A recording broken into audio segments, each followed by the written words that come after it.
Hello नमस्कार बच्चों, आप सभी का स्वागत है मेरे YouTube channel Shanti Niketan classes पर। आज हम बात करने वाले हैं कक्षा 10 गणित विषय प्रश्नावली 1 वास्तविक संख्याएं। हम हमारी पाठ्य पुस्तक के अनुसार इस प्रश्नावली की प्रमेय 1.1 शुरू करने वाले हैं, जिसका नाम है अंक गणित की आधारभूत प्रमेय। तो चलिए शुरू करते हैं। अंक गणित की आधारभूत प्रमेय, मैं इसे अभी नोट कर देता हूँ। तो चलिए शुरू करते हैं। प्रमेय 1.1 अंक गणित की आधारभूत प्रमेय क्या है? प्रत्येक भाज्य संख्या को अभाज्य संख्याओं के एक गुणनफल के रूप में व्यक्त किया जा सकता है। इसमें दो शब्द हैं बच्चों, एक भाज्य संख्या और एक अभाज्य संख्या। अगर आपको आता है अच्छी बात है, नहीं आता है तो आप इसे नोट करेंगे। मैं इन दो संख्याओं के बारे में पहले बताऊंगा। तो चलिए शुरू करते हैं। पहले मैं बताऊंगा अभाज्य संख्याओं के बारे में।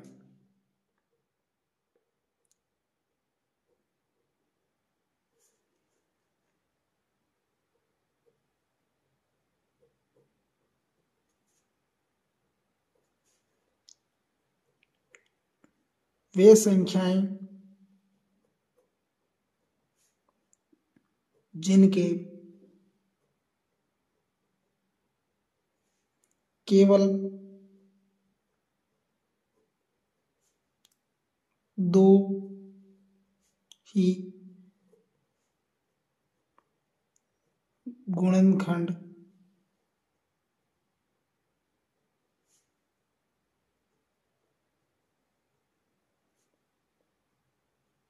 होते हैं वह अभाज्य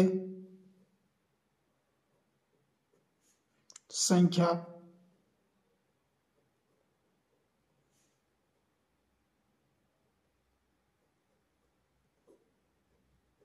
कहलाती है। एक बार फिर देखिए, अभाज्य संख्या वे संख्याएं जिनके केवल दो ही गुणनखंड होते हैं वह भाज्य संख्या ही कहलाती है। इसे उदाहरण से समझे। जैसे एक जो संख्या है वो ना तो आपके भाज्य संख्या है और ना ही अभाज्य संख्या है। ठीक है, तो अपन शुरू करते हैं दो से। जैसे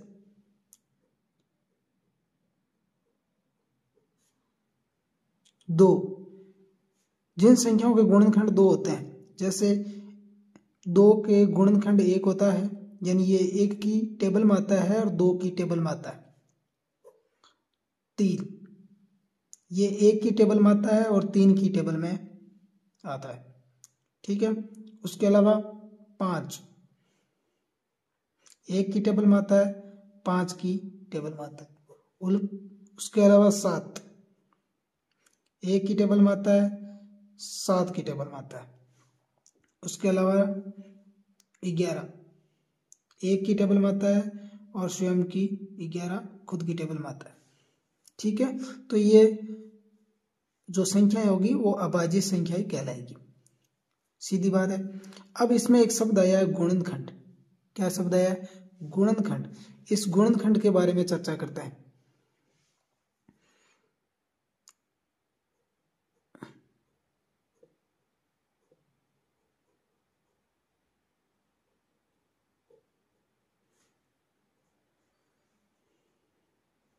गुणनखंड, जैसे मैंने कोई संख्या ली है 12,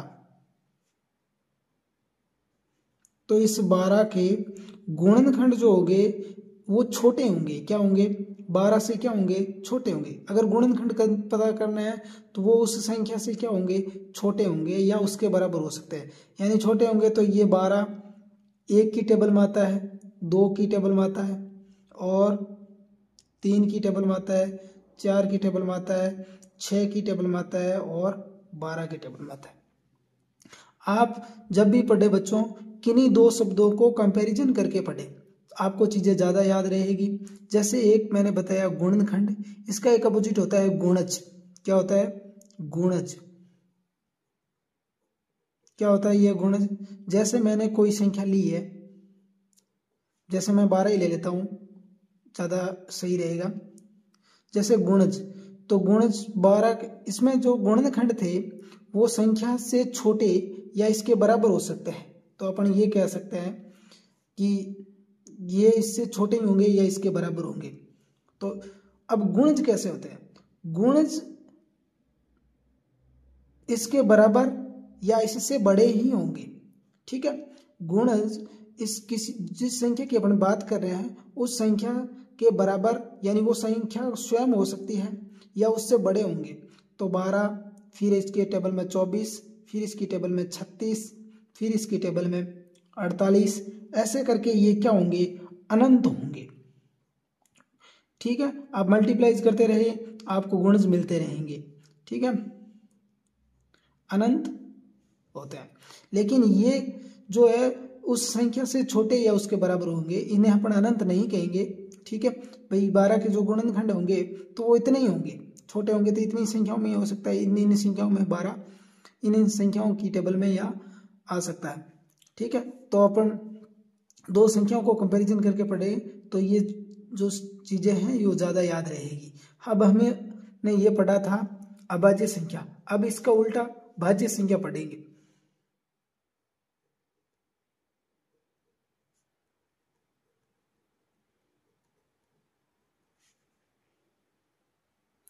मैं आपको अंकगणित के आधारभूत पर में अभाज्य संख्या और भाज्य संख्या के बाद वापस इस पर चर्चा करेंगे। अंकगणित के आधारभूत पर में पर क्या होती है भाज्य संख्या? वे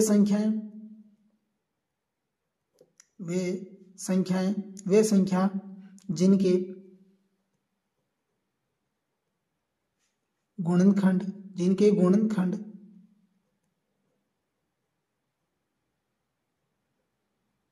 जिनके गुणनखंड 2 से अधिक होते हैं।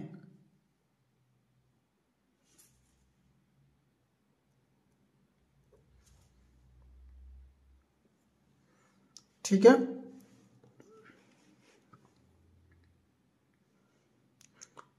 वह भाज्य संख्या ही कहलाएगी। इसे उदाहरण से समझते हैं बच्चों।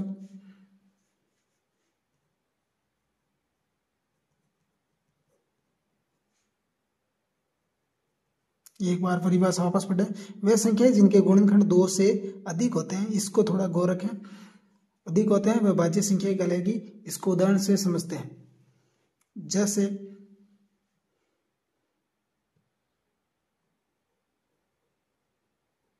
सबसे छोटी भाज्य संख्या आपकी 4, तो इसके गुणनखंड होंगे वो 2 से क्या होंगे? अधिक होंगे, यानी 1, 2 और 4 कितने हो गए? 1, 2, 3, यानी 2 से अधिक हो गए गुणनखंड। भाई गुणनखंड उस संख्या के बराबर या उससे छोटे होंगे, यानी जिन संख्याओं के गुणनखंड 2 से अधिक होते हैं संख्या में गिनने पर, तो वो संख्या भाज्य संख्या कहलाएगी।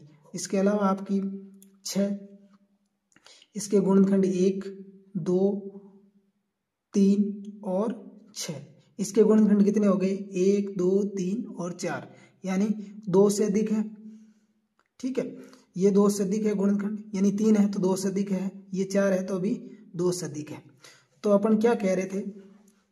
अंकगणित के आधारभूत पर मैं आपको वापस एक बार दिखाता हूं। प्रत्येक भाज्य संख्या को अभाज्य संख्याओं के एक गुणनफल के रूप में व्यक्त किया जा सकता है, गुणनखंडित करके, यानी उसके टुकड़े करके। इसको मैं अभी उदाहरण के माध्यम से समझाऊंगा। तथा ये गुणनखंडन, पहले मैं आपको इतना बता देता हूं बच्चों कि ये क्या होता है उदाहरण के माध्यम से। ठीक है, जैसे मान लीजिए मैं आपको उदाहरण ले लेता हूं 18। ठीक है, ये एक भाज्य संख्या है, ये एक भाज्य संख्या है। इसको मैं अभाज्य संख्या के गुणनखंड करूंगा। पहले क्या करूंगा? अभाज्य संख्याओं के गुणनखंड करूंगा। तो मैंने 2 का भाग दिया, ये 2 एक अभाज्य संख्या तो 9, फिर मैंने 3 का भाग दिया तो ये 3, और फिर मैंने 3 का भाग दिया तो ये 1। ठीक है, यानी इस 18 को 2 गुणा 3 गुणा 3 ऐसे लिख सकते हैं। अपना जो प्रमेय था प्रत्येक भाज्य संख्या को अभाज्य संख्याओं के गुणनफल के रूप में व्यक्त किया जा सकता है। हमने इसको व्यक्त कर दिया, अभाज्य संख्याएं हैं ये तीनों, इस भाज्य संख्याओं को अभाज्य संख्याओं के गुणनफल के रूप में व्यक्त किया गया तथा यह गुणनखंड अभाज्य गुणनखंडों के आने वाले क्रम के बिना अद्वितीय होंगे।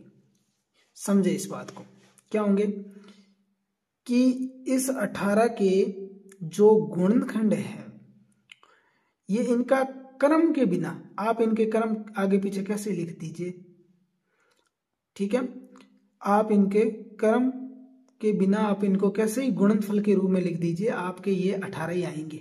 लेकिन एक शब्द और था, अद्वितीय। अद्वितीय है ना, अगर आपको 18 चाहिए, अगर आपको 18 चाहिए तो इन संख्याओं के अलावा आप किसी और संख्या का यूज नहीं करेंगे। अभाज्य संख्या जैसे मान लीजिए 7 है, आपके 11 है, उन संख्या ने अगर आपको 18 चाहिए तो इन संख्याओं को ही यही संख्या होगी। कहने का अर्थ है इनका क्रम भले ही आप आगे पीछे कर सकते हो, लेकिन संख्या चेंज नहीं कर सकते। अद्वितीय यानी इन तीन के अलावा 18 के और अभाज्य गुणनखंड नहीं होंगे। ठीक है, तो ये थी आपकी अंकगणित की आधारभूत प्रमेय। इस अंकगणित के आधारभूत प्रमेय से हम प्रश्नावली 1.1 पूरी कर सकेंगे। तो चलिए शुरू करते हैं प्रश्नावली 1.1। तो चलिए शुरू करते हैं प्रश्नावली 1.1। निम्नलिखित संख्याओं के अभाज्य गुणनखंडों के गुणनफल के रूप में व्यक्त कीजिए। इस 140 को अपन को अभाज्य संख्याओं के गुणनफल के रूप में लिखना है। तो चलिए शुरू करते हैं।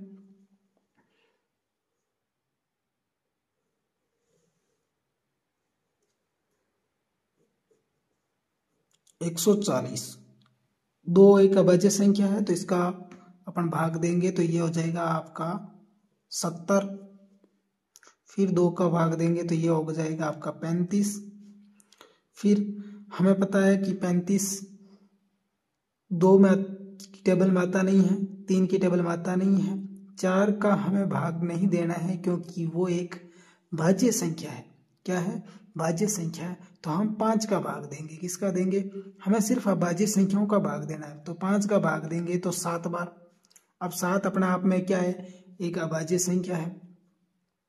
तो ये 1। अब क्या कहा है? निम्नलिखित संख्याओं को अभाज्य गुणनखंडों के इनके हमने टुकड़े कर दिए। ठीक है, 2 2 5 7 इनके टुकड़े कर दिए भाग देके। ठीक है, अच्छा इसके गुणनफल के रूप में लिखना है तो मैं ऐसे लिख सकता हूं कि 140 बराबर है 2 गुणा 2 गुणा 5 गुणा 7।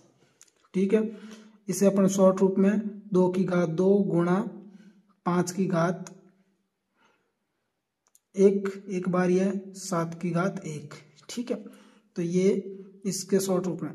ठीक है, तो ये अभाज्य संख्याओं के गुणनफल के रूप में और इनके गुणनखंड कर दिए।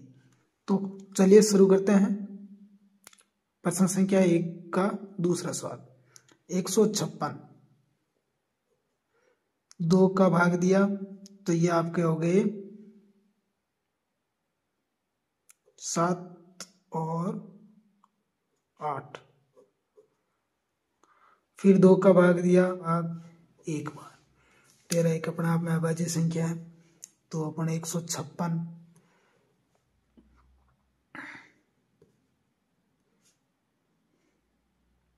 2 गुणा 2 गुणा 3 गुणा 13 लिख सकते हैं, यानी 2 की घात 2 गुणा 3 गुणा 13 लिख सकते हैं। ठीक है, इनको एक ये भाज्य संख्या है, इसको अभाज्य संख्याओं के गुणनफल के रूप में अपन को व्यक्त करना था, ये हमने कर दिया। ठीक है, तो चलते हैं नेक्स्ट सवाल पर। तो चलिए शुरू करते हैं प्रश्न संख्या 1 का तीसरा। तो इसमें 2 का भाग जाएगा नहीं क्योंकि पीछे इकाई अंक 5 है, तो हम इसमें 3 का ट्राई करते हैं। आपको 3 का विभाजित का नियम पता होना चाहिए बच्चों कि इन संख्याओं को जोड़ने पर अगर 3 का गुण जाए, क्या है? 3 का गुण जाए जैसे इन संख्याओं को जोड़ने पर हो गए आपके 18, यानी 18 3 का गुणज है, तो इस संख्या में 3 का भाग जाएगा 1 बार, 2 बार, 7 बार, 5 बार। अब देखो इन संख्याओं में फिर जोड़ने पर 15 है, यानी 15 3 का गुणज है, तो इस संख्या में 3 का भाग जाएगा 4 बार, 2 बार, 5 बार।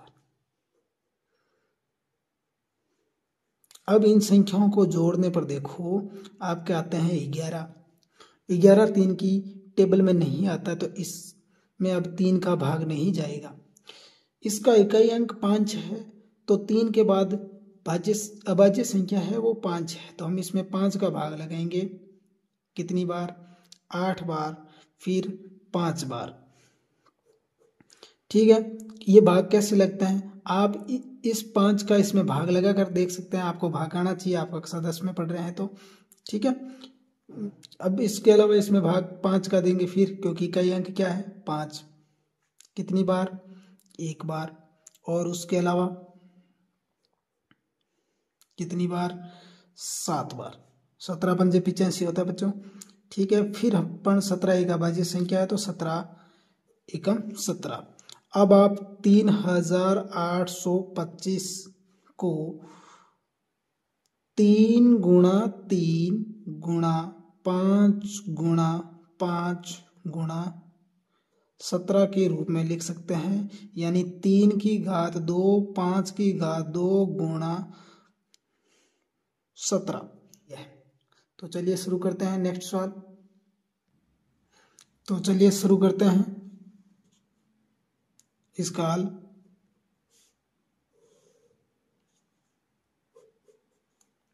पाँच 5005। इसमें हम पहले भाग लगाएंगे। इकाई अंक 5 है, तो अपन 5 का ही भाग लगाएंगे, क्योंकि 2 का भाग इसमें जाएगा नहीं, और 3 का भाग इसमें इसलिए नहीं जाएगा क्योंकि इन दोनों को जोड़ने पर क्या आ रहा है? 10 आ रहा है। ठीक है, तो अपने सीधा 5 का भाग लगाएंगे, तो 5 1 0 1। ठीक है, फिर हम इसमें 7 का भाग लगाते हैं। 7 एकम 7, फिर बच गए 3, ये 30, 7 चौक 28, फिर 2 बच गए और 21, ये हो गया आपके 143 जाएगा। ठीक है, 7 का जाएगा नहीं, तो फिर अपन 11 का भाग देंगे 1 बार, फिर 3 बच गए 33 3 बार। अब 13 एक अपना आप में क्या है? अभाज्य संख्या है, फिर 13 का ही भाग दे देंगे, तो 5005 को अपन लिख देंगे 5 गुणा 7 गुणा 11 गुणा 13। इन अपने अंकगणित के आधारभूत प्रमेय में पढ़ा कि अभाज्य संख्याओं के गुणनखंड उनके आने वाले क्रम के बिना अद्वितीय होंगे। उसका ये अर्थ था कि इस 5005 के जो गुणनखंड होंगे अभाज्य संख्या, ये 4 ही होंगे। अब इनका क्रम मायने नहीं रख सकता। आप 13 और 11 और 5 7 को आगे पीछे लिख के बीच में आप इस गुणनफल के रूप में लिख सकते हैं। ठीक है, इनका क्रम मायने नहीं रखता, लेकिन अद्वितीय यानी ये 4 ही होंगे, इसके अलावा दूसरा कोई इनका गुणनखंड नहीं होगा। तो चलिए अपन शुरू करते हैं सीधा। इसमें भाग जाएगा आपके 17 का। कैसे? 17 का भाग जाएगा इसमें। 17 एकम 17, 17 दूनी 34, 17 तिया 51, 17 चौक 68, 4 बार। फिर बच गए आपके 68 आ गए, तो 6 बच गए, 6 वो और 2 ये 62 हो गए 62। अब 17 एकम 17, 17 दूनी 34, 17 तिया 51 51। अच्छा, 62 में से 51 गए, तो आपके बच गए 11। 11 में 9 उतारे तो 119। ठीक है, 17 तिया 51 और 119 17 के बारे में 7 बार आता है। अब हम इसमें भाग देंगे 19 का, तो 19 एकम 19, 19 दूनी 38, 38 2 बार। फिर बच गए आपके ये 5 और ये 7 57, 19 तिये 57 और ये हो गए आपके 23। 23 में 23 का भाग दिया 1 बार, यानी अब 7429 को अपना 17 गुणा 19 गुणा 23 के रूप में लिख सकते हैं। ये एक भाज्य संख्या थी, इसके अभाज्य संख्याओं के गुणनफल के रूप में अपन ने इनको व्यक्त कर दिया। तो चलिए शुरू करते हैं। प्रश्न संख्या 2, पूर्णांकों के निम्नलिखित युग्मों के एचसीएफ और एलसीएम ज्ञात कीजिए। पहले तो इन दो संख्या, जो पूर्णांक दो संख्याएं दे रखी है युग्म में, जोड़े में दे रखी है, तो चलिए पहले इन संख्याओं, दो संख्याओं का अपन एचसीएफ और एलसीएम ज्ञात करते हैं। तो शुरू करते हैं, कैसे करते हैं इनको हल। 26 के अभाज्य गुणनखंड 2 का भाग दिया 13 बार, फिर 13 का भाग दिया 1 बार, ठीक है। उस जैसे इसका अभाज्य गुणनखंड किए वैसे इसके अभाज्य गुणनखंड करेंगे। अब इस 91 का अपन अभाज्य गुणनखंड करेंगे तो पहले इसमें देखो भाग देंगे अपन 7 का, कितनी बार, 13 बार, 13 7 91 होते, ठीक है। तो अब इसमें अपन भाग देंगे 13 का, ठीक है। इन दोनों संख्याओं के हमने क्या कर लिए, अभाज्य गुणनखंड कर लिए। एचसीएफ ज्ञात करते हैं तो अपन अभाज्य गुणनखंड करते हैं। अब मैं ये लिखूंगा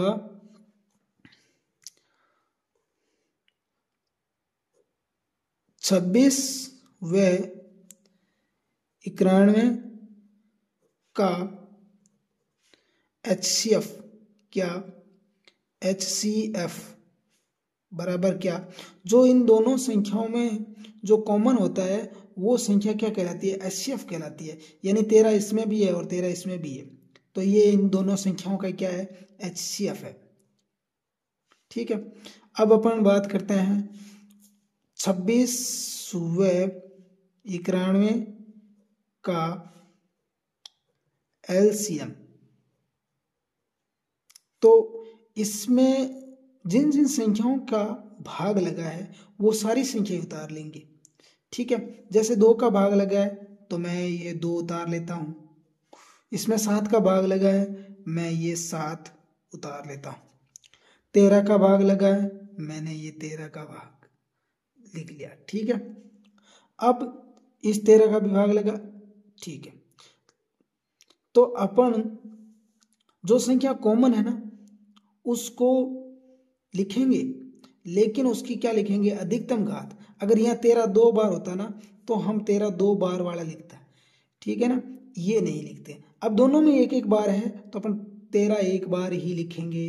अब देखो ये कितने हो गए आपके, गुणा की तो 13 7 91 और 91 का अपन 2 बार करेंगे तो 182, कितना, 182। यानी इनका एलसीएम तो कितना आ गया, 182, और इसका एचसीएफ कितना आ गया, 13।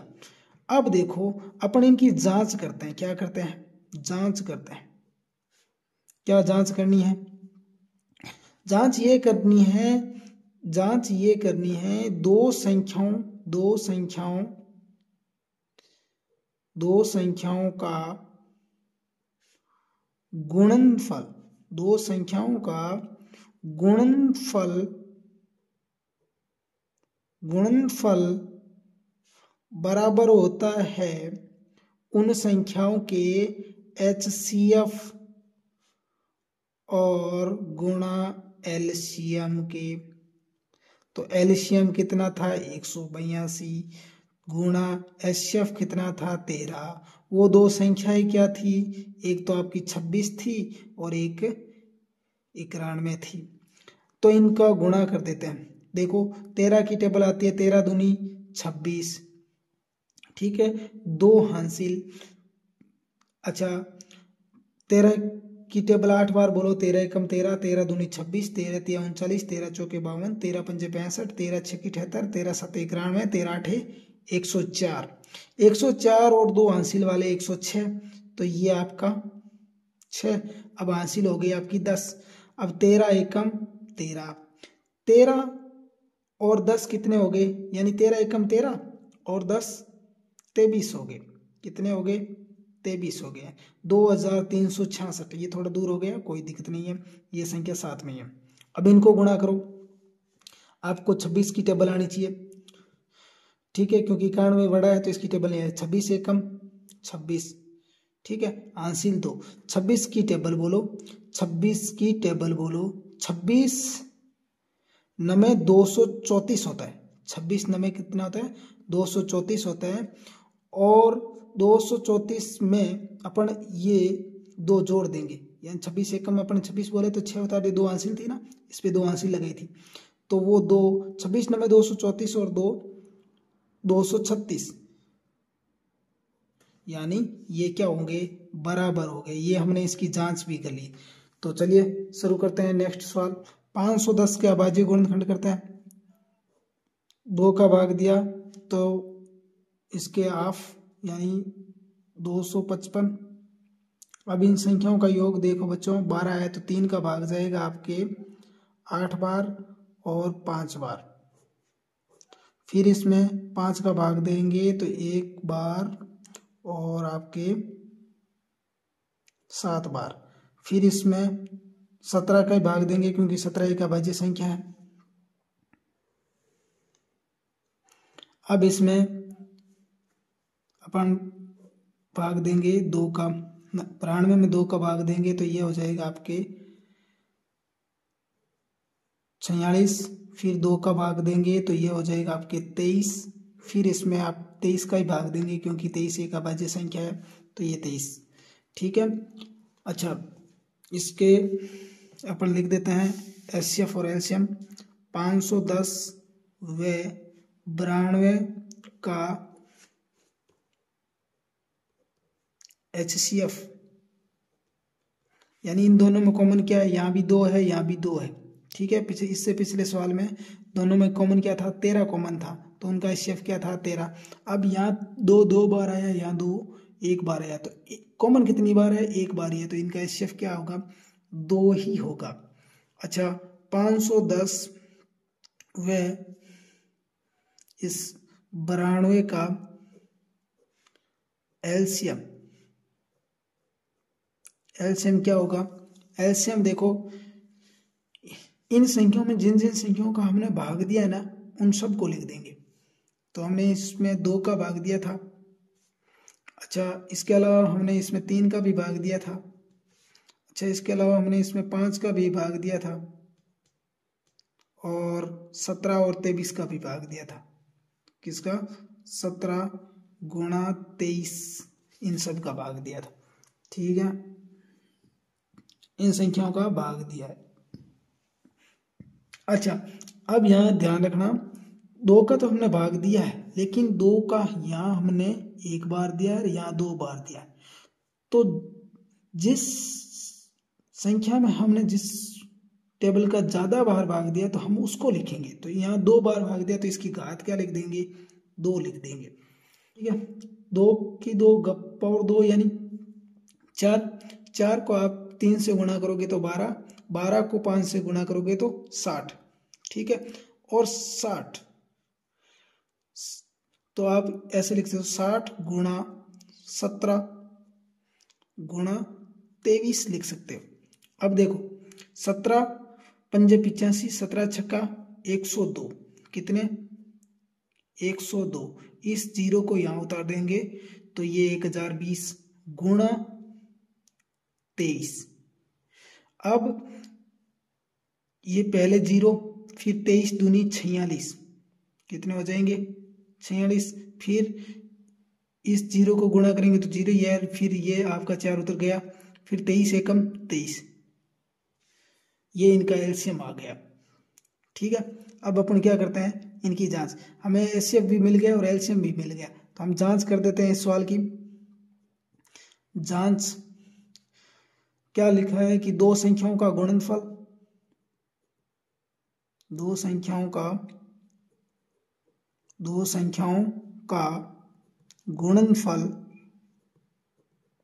बराबर होता है उनके एचसीएफ और एलसीएम के, एचसीएफ गुणा एलसीएम के बराबर होता है। ये एक तरह से आप इसे सूत्र कह सकते हो। ये सूत्र है कि जिन 2 संख्याओं का हम एचसीएफ और एलसीएम निकालते हैं उन संख्याओं का एचसीएफ और एलसीएम को गुणा कर दीजिए, और चाहे आप इन 2 संख्याओं को गुणा कर दीजिए, इनका आंसर क्या होगा, समान होगा। ठीक है, तो मैं लिख देता हूं 2 गुणा 23,460। इधर लिख देता हूं मैं 510 गुणा 92। देखिए गुणा कर देते हैं। 0 2 6 दूनी 12 एक हासिल और 8 और 1 9 3 दूनी 6 और 2 दूनी 4 46,920। अब इनको भी गुणा करेंगे तो भी 46,920 ही आएगा। आप इनकी गुणा करके चेक कर सकते हो। ठीक है, तो ये आपके बराबर आने चाहिए। तो चलिए शुरू करते हैं नेक्स्ट सवाल। चलिए शुरू करते हैं प्रश्न संख्या 2 का लास्ट तीसरा। 2 का भाग देंगे 1 बार, फिर 2 का भाग देंगे 6 बार, फिर 8 बार, फिर 2 का भाग दिया हमने 8 बार 4 बार, फिर 2 का भाग दिया 4 बार 2 बार, फिर 2 का भाग दिया 21 बार, फिर 7 का भाग देंगे, पहले 3 का भाग दे देते हैं, 3 का भाग दे देते हैं 7 बार, फिर 7 का भाग देते हैं। ये 3 है बच्चों, क्या है 3, एक बार, थोड़ा जल्दबाजी में हो गया। यहाँ 2 का भाग देंगे तो अपने 27, फिर 3 का भाग देंगे तो अपने 9 बार, फिर 3 का भाग देंगे 3, फिर 3 का भाग देंगे 1। ठीक है, अब इनके एचसीएफ और एलसीएम ज्ञात कर लेते हैं।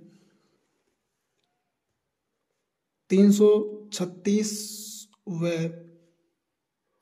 54 का एचसीएफ देखो, इन दोनों में 2 कॉमन है। ठीक है, कितनी बार कॉमन है, एक एक बार कॉमन है, तो 2 जो कॉमन है वही क्या होगा, एचसीएफ होगा।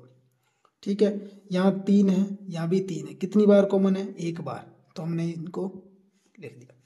ठीक है, अच्छा इसके अलावा और कुछ कॉमन नहीं है। ठीक है, तो ये हो गए इसके एचसीएफ हो गया 6। अभी इनका एलसीएम 336 व 54 का एलसीएम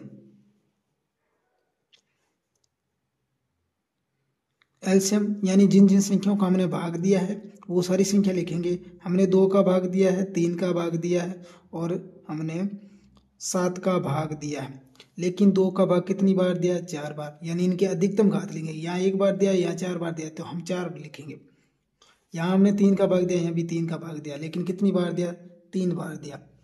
ठीक है, तो यहाँ 3 लिखेंगे। ठीक है, और यहाँ 7 एक बार ही दिया।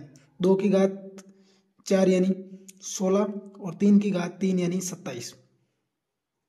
ठीक है, और गुणा 7, 27 को 7 से गुणा करेंगे तो 189। कितने, 189 गुणा 16।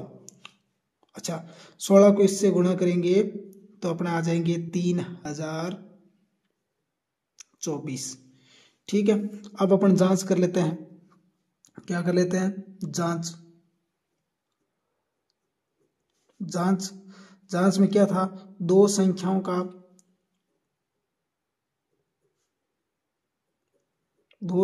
का गुणनफल बराबर होता है इनके एचसीएफ गुणा एलसीएम के। तो 3024 गुणा 6, ये आपके हो गया 6 चौक 24। ठीक है, हासिल आपकी 2, 6 दूनी 12, 6 दूनी 12 और 2 14, एक हासिल वो रहेगी 6 3 18। आप इन दो संख्याओं का गुणा कर दीजिए, इनके बराबर ही आना चाहिए। आप चेक कर सकते हो, 18,144 ही आएगा। तो ये इस पार्ट में इतना ही। नेक्स्ट बाकी सवाल नेक्स्ट पार्ट में। तब तक के लिए धन्यवाद, थैंक यू।